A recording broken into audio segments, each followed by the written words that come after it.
so I can see you better when you fall asleep. We are wrapping up this morning. This will probably be a little bit of a shorter message, just some reflections. And really the idea here is that if we are able to identify our brokenness, if we're able to understand healing, if we're able to seek and invite Jesus into our brokenness, right? Again, I just want to reiterate, that's not a process that you're ever going to finish. But at some point, you will realize I'm on a healing journey. I'm in this process of healing. God has healed me and is continuing to heal me. And the question becomes, okay, once we have experienced a process of healing, what comes next, right? So we're going to be looking at two stories this morning, another two healing stories in the scriptures, and these are both stories where the healing happens at the beginning and really the story takes place after. And that's kind of where we're at, right? It's at the end, we leave from this place where we talk about brokenness and healing, and now it's the after. It's what comes with that. So let me open in just a brief word of prayer. God, we thank you this morning just for this weekend and what you've done. That we can come, we can stand here, we can be unashamed before you because of who you are to us. Not because we're so great, not because our voices sound so good, but because of who you are, we can come before you, lift our hands, make wave motions with our arms, and just be ourselves before you. Your greatness and your love inspires us to come to you in genuine faith. Faith that we talked about last night, faith that's risky, that's messy. And God, this morning I pray as we look at where do we go from here, you would teach us what it is that faith then actually does in this world once we're able to live in faith and healing. I pray in Jesus' name. So when I was in college, I was part of a campus ministry, and I went to college in San Diego. Yeah, San Diego is known for a lot of things, but one of the big things and one of the big reasons that people go to college in San Diego is for the surfing, right? Surfing is just the big thing, especially at UCSD where I went to college. And so one day our campus ministry decided we're going to do a surfing outreach. And we're going to invite a bunch of people to, it didn't involve surfing, strangely enough, but we invited a bunch of people to a big auditorium on campus where we screened a new surf documentary. It's called Noah's Ark. I don't know if any of you guys have seen it, but it's this documentary about Christian surfers and how these people marry surfing to faith. And then we brought in this world-famous surfer who gave a talk. It was a really cool event, and we had a few hundred people come out to it, and this surfer got to share the gospel. Well, one of the things to kind of draw people was that there was a raffle that you would come in and you could get a ticket or whatever. I forget if it cost money or not, but you could get a ticket, and the grand prize of this raffle was a brand new, beautiful surfboard, worth a few $100s, right? Just gorgeous board. And so we go to the event, my friends and I, we were leaders in the ministry and stuff. Well, kind of. And the end came and the raffle was drawn, and guess who won the surfboard? This guy. Right? I got the surfboard, my number was drawn. I was so happy, I was thrilled, I was celebrating. My friends were falling out of their seats, because they surf and I didn't, and they knew they would probably get to use this board. So we were so happy. Afterwards, the organizers, our friends, and staff from our ministry come up to us, and their jaws are on the floor. And we're just kind of what? And they're you weren't supposed to enter the drawing. That was for guests. That was for people we were trying to reach out to, right? Students in the ministry weren't supposed to take part in the raffle. And we're just kind of sorry. I didn't get back and board or anything, but that was unfortunate. And I think reflecting back on that, what they were upset about, and rightfully so, is they planned this big outreach and they wanted to give away some gifts and board and bless people. And ultimately, what they were saying was, Josh, you guys, this isn't about you. This isn't about you, right? This is not about you getting something out of it. This is about the people we're trying to reach with the gospel. And that kind of sticks with me, that idea, right? This isn't about you. Why would you make this about you? And I think as Christians, sometimes we need to remember that the work of God, the healing that we experience, in the end, it isn't about us. It's not about you when God heals you. Now, no, don't mishear me. God wants you to experience the joy of healing. God wants you to experience release and freedom. Yes, there is a huge part of your healing that is about you, but the end, The end goal that God has in mind isn't necessarily about you. The story doesn't stop when you are healed, right? In fact, that could be seen as maybe the beginning of the story. God's act of healing, restoration, and salvation is part of a bigger story. Right? When we experience it individually, it points to a bigger story where God is the one who's ultimately glorified and honored and worshipped because of what he's done for us. And so that's what we're going to look at today, is this idea of what is our response? If the story's not about us, right? If our healing isn't even about us in the end, like it is about us, but not in the end, what is our response to that? So open up to Luke chapter 17 for our first story of healing.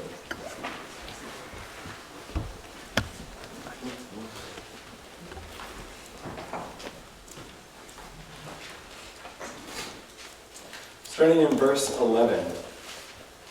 Now on his way to Jerusalem, Jesus traveled along the border between Samaria and Galilee. As he was going into a village, 10 men who had leprosy met him. They stood at a distance, as you should when you have leprosy in that time, and called out in a loud voice, "Jesus, Master, have pity on us." When he saw them, he said, "Go, show yourselves to the priests." And as they went, they were cleansed. One of them, when he saw he was healed, came back, praising God in a loud voice. He threw himself at Jesus' feet and thanked him. And, by the way, he was a Samaritan. Jesus asked, "Were not all 10 cleansed? Where are the other 9? Has no one returned to give praise to God except this foreigner?" Then he said to him, "Rise and go. Your faith has made you well." Can I share with you guys my biggest pet peeve in the entire world? I finally figured it out. People used to ask me this, and I'm like, a lot of things annoy me. But my biggest pet peeve in the world is I often will go out of my way to hold the door open for people, like strangers. When someone walks through a door that I have held open and they don't say thank you. Right? Oh, it like gets me every time. I'm so mad. They're usually on their phone, right? Or like they just don't even look at you. Like that's your job to hold the door open for them. And it's just like, oh, I want to hit that person. That is my biggest pet peeve. I'm just being honest, right? Like that gets me to no end when you hold the door. And it's just that little act of like, I didn't need to do that, right? I didn't need to do that for you. You could at least say thank you, right? So I can't even imagine something happening where it's like someone experiences this glorious, life-altering act of healing and restoration, right? That they didn't deserve. They've been rejected. They've been outcast by society. A lot of the stories of brokenness we hear are about outcasts, right? And lepers in that day were lepers. I mean, that's the word has come to mean outcast, right? So I can't even imagine something like this, God healing me of a life-threatening, chronic, alienating disease and then not saying thank you. If I get mad about the fact that people don't say thank you to me when I open a door, I can't even imagine not going to God and saying thank you when he heals me of something like leprosy. I don't have to imagine because I do it all the time, right? The reality is I constantly don't go back to God and give praise for the amazing, life-altering healing that he's done in my life. I so often neglect God in the areas where he has healed me, transformed me, provided for me. Right? Like, we read this story like, oh, those jerks. And then we look at ourselves and we're like, oh, yeah. Is it really so hard to believe that 9 of these 10 received the healing they were looking for and then they just went on their way? I think we do that a lot. Now, this lack of thanksgiving that we see in their lives probably it could have several causes, but I think the main cause, if I had to guess, rests on the confusion of who is really at the center of their story, who it's really about. Because I think for them, if they had this idea that this healing was about me, that the story ends with me, it's not really so far-fetched to think that they wouldn't go out of their way to go back and find this rabbi who by this time in his ministry was a marked man, right? They wouldn't necessarily go chase him down, this guy with a price on his head. But really, that's the whole idea of giving thanks. Not the marked man thing, but the going out of your way. The going out of your, that's what Thanksgiving is, right? It's acknowledging that you aren't actually the center of the story, that someone has done something that you couldn't or wouldn't do for yourself that was unnecessary. When someone does something that benefits you that you didn't do, it's like, thank you. I recognize that you didn't need to do that. I appreciate that, right? True thankfulness, I don't think, comes as strongly or prevalently when there's a sense of obligation in what a person is doing. But when it's freely given, our heart overflows with thankfulness. Unless we think it was about us all along. Unless we think we deserved it, we were owed it. The story was about us. And for us, when we are talking about healing, right, we need to recognize this isn't about us in the end. We're part of it, and God absolutely desires us to know we're loved, to be healed, to have that brokenness addressed, but it doesn't stop there. Now, it's no surprise that Luke is like, oh, by the way, the one guy who came back was a Samaritan. Right? Just by the way, that would have been such a shame and embarrassment to the Jewish audience hearing this story. When they heard that the one person out of these 10 who came back was the Samaritan, I mean, that would have just been like, Samaritans were not looked upon very favorably in that day. And I wonder if in the midst of that embarrassment and shame, the Jewish audience hearing this gospel would not have heard echoes of another story that they would be familiar with from the book of 2 Kings chapter 5, when Elisha heals another non-Jew, another outsider, an Aramean general by the name of Naaman. Right? Elisha heals this general named Naaman. He tells him to go wash in the Jordan, and he is healed of his leprosy, right? So there's this one foreigner who's healed of leprosy who returns to give thanks, and then there's this story in 2 Kings. Now, the story in 2 Kings is fascinating.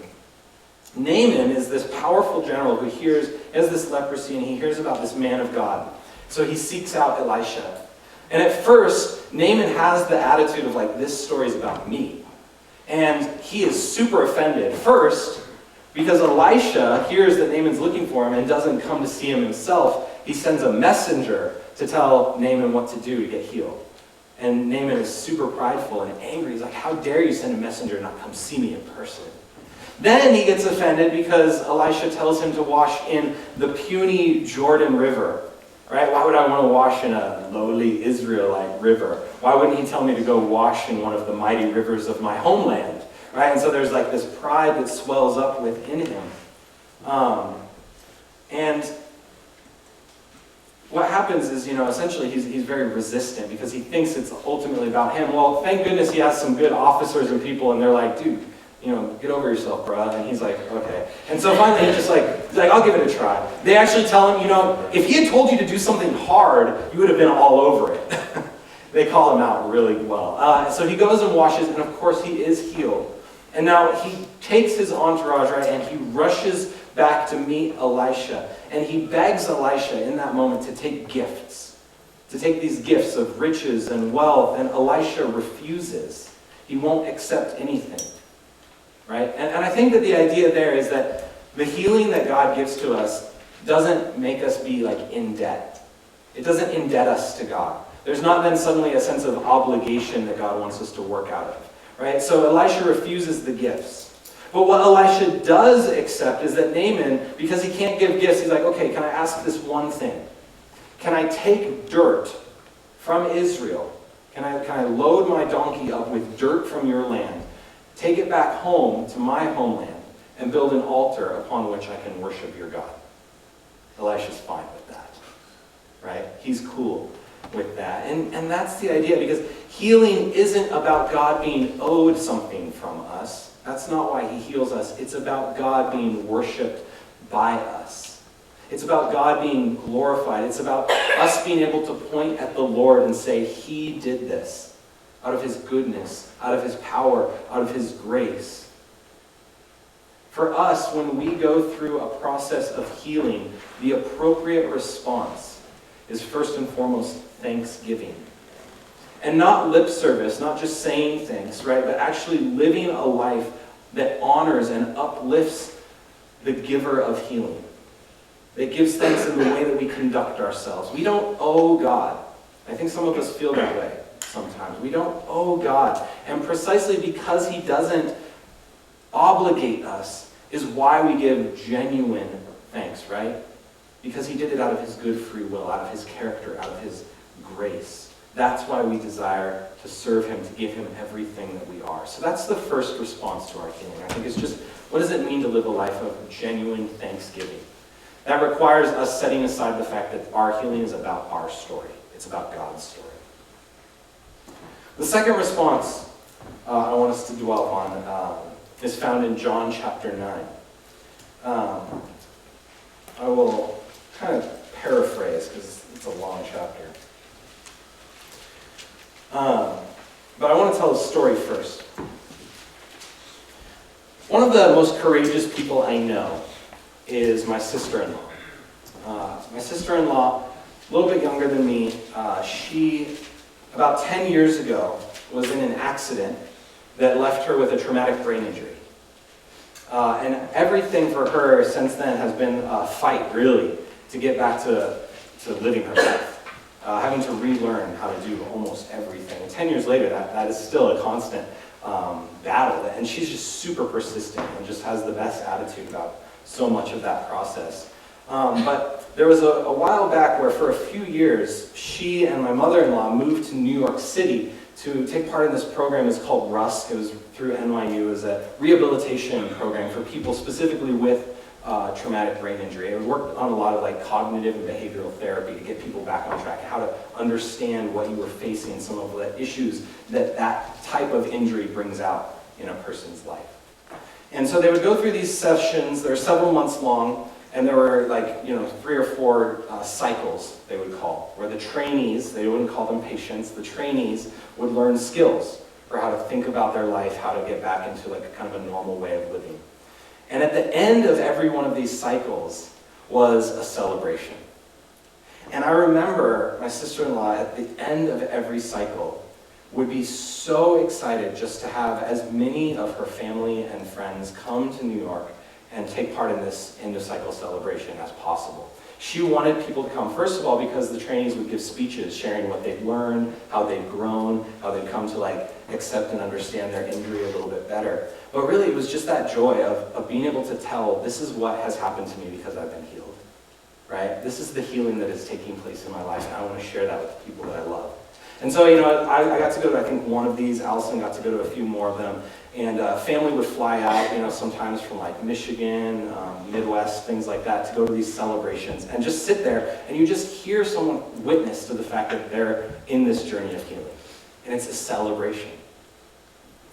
I feel like that is maybe the way we should think about sharing our faith sometimes, right? That for us, sharing our faith, again, is not an obligatory kind of you must witness to 10 people this year or you're a bad Christian kind of thing. But when we experience healing from God, when we recognize that God has done something for us, I think that joy should kind of flow out of us in a desire to witness to that healing to other people, right? We want to tell people, we want to celebrate with people. This is what God has done. We want to tell that story to other people. So the second appropriate response, one is thanksgiving. The second, I think, appropriate response to healing in our lives is witness. Second response is witness. In John chapter 9, there's this story, and again, I'll paraphrase, where Jesus comes across this blind man. Now, Jesus is in Jerusalem at this point. And this man is blind since birth. That's important. And Jesus heals him. And he tells him, again, this is one of those spitting miracles where Jesus spits and he makes mud and he puts it in the guy's eyes and says, go wash in the pool of Siloam. So the guy goes down to this pool and he washes his eyes out and he can see for the first time in his life. And now what happens after that is really amazing. It's like the whole of chapter 9 and half of chapter 10 is just about the reaction to this happening. First, he's walking around I can see clearly now. And people are just wait, is that you're the guy, right? You're the guy that would always sit there, you're the blind guy. And he'd be yeah, they're no, it's not you. It looks like you, but we know, you've been blind your whole life. He's no, really, it's me. I was healed. And they're who healed you? He's I don't know. This guy, Jesus. Right? And so the people then recognize, okay, this guy Jesus, maybe they've heard of him, maybe they haven't. He healed him on the Sabbath. So we better check in with the Pharisees about this. So they take the guy, they drag him before the Pharisees, and the Pharisees ask him all these questions.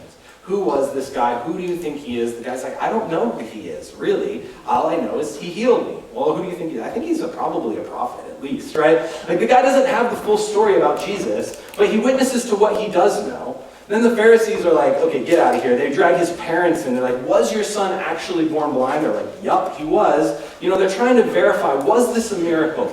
And then they ask the parents, well, who do you say that this Jesus guy is that healed your son? And the parents, because they know if they say he is the Messiah, they're going to get in big trouble. So they're like, we don't know, ask our son. So they're like, okay, get the son back in here. They drag him back in, right? And this is where we kind of want to pick up the story. A second time, verse 24, John 9:24. A second time they summoned the man who had been blind. Give glory to God by telling the truth. Catch that. They said, we know this man, Jesus, is a sinner. He replied, whether he's a sinner or not, I don't know. One thing I do know, I was blind, but now I see. Then they asked him, what did he do to you? How did he open your eyes? He answered, I've already told you and you didn't listen. Why do you want to hear it again? Do you want to become his disciples too? Best response in Scripture, right? This guy starts to lay the snark on. Then they hurled insults at him and said, you are this fellow's disciple. We are disciples of Moses. We know that God spoke to Moses, but as for this fellow, we don't even know where he comes from. The man answered, now that is remarkable. You don't know where he comes from, yet he opened my eyes. We know that God does not listen to sinners. He listens to the godly person who does his will. Nobody has ever heard of opening the eyes of a man born blind. If this man were not from God, he could do nothing. Preach! Right? This guy starts to lay it on the Pharisees. It's like, that's remarkable you don't know who he is. You don't get it, right? This man who's blind, remember blindness and sight connecting to spiritual blindness and understanding? Right? This guy, he has physical sight, but he has insight. He has spiritual sight.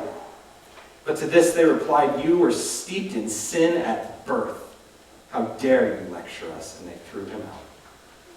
When they say you're steeped in sin at birth, they had a belief that his blindness, being born blind, was evidence that his parents or he were born in a state of sin. This guy doesn't have all the answers. He doesn't understand what Jesus did. He doesn't understand the process. He doesn't even fully understand what it is that Jesus is claiming to be yet. Jesus didn't say, before I heal you, let me explain the gospel. He just comes along, mud, go wash. And so the guy doesn't have the full picture. But what he does have is an understanding of the character of God, and he does have an understanding of the fact that he's been healed. We, as a community, if we are in the process of being healed by God, we have a story to tell. We have a witness to bear. A lot of you guys, I know you're afraid to talk to people about your faith because you don't have all the answers. They're going to ask questions that you don't know how to answer. They're going to say things that you're just like, yeah, maybe it does say that in the Bible, but I don't know how to explain that yet. Maybe I can get back to you on that. I don't know. But one thing I do know, I was blind and now I see. And I think for us, if we're giving thanks with our life and we're bearing witness with our story, those are the responses that God is looking for, so that suddenly it's not about us. The story isn't about us, it's about Him. And our healing bears witness to that story, to that kingdom. Right? And that is the idea behind the healing of the community of God. I want to wrap up just by looking at how this story ends. After they throw him out. Verse 35. Excuse me. Jesus heard that they'd thrown him out. And so he went and he found him. And he said, do you believe in the Son of Man? Well, who is he, sir? The man asked. Tell me, so that I may believe in him. Jesus said, you have now seen him. In fact, he's the one speaking to you. The man said, Lord, I believe. And he worshipped him.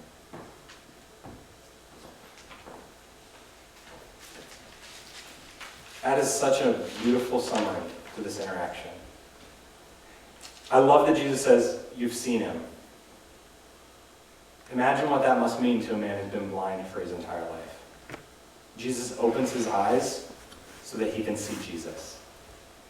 And that's the idea, guys, coming out of this whole weekend, is that our healing is so that we can have a clearer picture of who God is and what God desires of us. With that revelation, you have seen him. In fact, he's standing right in front of you, right? With that, Jesus invites the man to live for him, to become his disciple in earnest. And so the man believes, and what is his response? He worships. He worships. That is an idea that says that this man suddenly has a life that is bound up in something bigger than himself.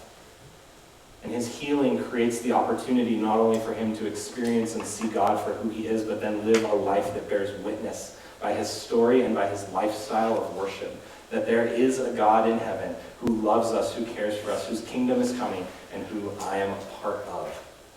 And for us, as we go from this place, I pray that's our story as well. We're broken. We've talked about that. We admit it, right? We're messed up. And God is working healing in us. And I pray that as we experience that, we'll be able to go out into this world with that story, praising, giving thanks to God the Father, and bearing witness to his kingdom. Let's pray.